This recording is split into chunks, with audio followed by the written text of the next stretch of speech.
കോഴിക്കോട് ആസ്ഥാനമായി പ്രവർത്തിച്ചിരുന്ന farm fed സൊസൈറ്റിക്കെതിരെ പരാതിയുമായി കൂടുതൽ പേർ രംഗത്ത്.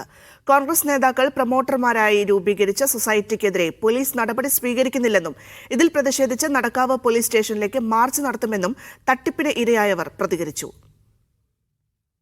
300 കോടിയോളം രൂപയുടെ നിക്ഷേപ തട്ടിപ്പാണ് ഫാം ഫെഡ് സൊസൈറ്റിയിൽ നടന്നതെന്ന് തട്ടിപ്പിന് ഇരയായവർ ആരോപിക്കുന്നു. കേന്ദ്ര സഹകരണ വകുപ്പിന്റെ അംഗീകാരമുണ്ടെന്ന് തെറ്റിദ്ധരിപ്പിച്ച് 12% പലിശ വാഗ്ദാനം ചെയ്താണ് വൻതുക നിക്ഷേപം സ്വീകരിച്ചത്. ആദ്യഘട്ടത്തിൽ പലിശ നൽകിയിരുന്നെങ്കിലും പിന്നീട് പലിശയോ മുതലോ നൽകിയില്ല. എൻ്റെ ഒരു 4 ലക്ഷം രൂപ പോയിട്ടുണ്ട്.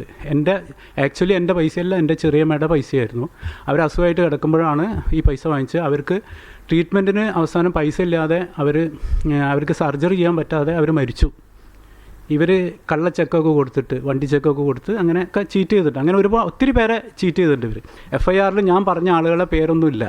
കുറേ ആൾക്കാരൊക്കെ ഇവർ ഒഴിവാക്കി. ഞങ്ങളൊക്കെ ഒരുപാട് ഈ പോലീസ് സ്റ്റേഷനിലിട്ട് ഇവർ ബുദ്ധിമുട്ടിച്ചു. നടക്കാവ് പോലീസ്. സംസ്ഥാനത്ത് 7000-ഓളം പേർ തട്ടിപ്പിന് ഇരയായതായി ആക്ഷൻ കൗൺസിൽ ഭാരവാഹികൾ വ്യക്തമാക്കി.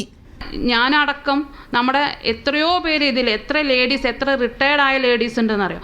ആർക്കും സങ്കടമായിട്ട് ആരും പുറത്ത് വരുന്നില്ല. ഇനി അങ്ങോട്ട് ആരും ഇതിൽ പോയി പെടരുത്.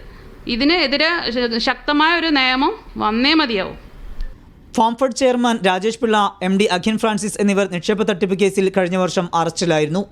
ജാമ്യത്തിൽ ഇറങ്ങിയ പ്രതികൾ തൃശൂർ കേന്ദ്രീകരിച്ച് പുതിയ സ്ഥാപനത്തിന്റെ പേരിൽ തട്ടിപ്പിന് ശ്രമിക്കുന്നുണ്ടെന്നും വഞ്ചിതരായവർ ആരോപിക്കുന്നുണ്ട്. നടക്കാവ് പോലീസ് 10 കേസുകൾ രജിസ്റ്റർ ചെയ്തിട്ടുണ്ടെങ്കിലും തുടർ നടപടി സ്വീകരിക്കുന്നില്ല.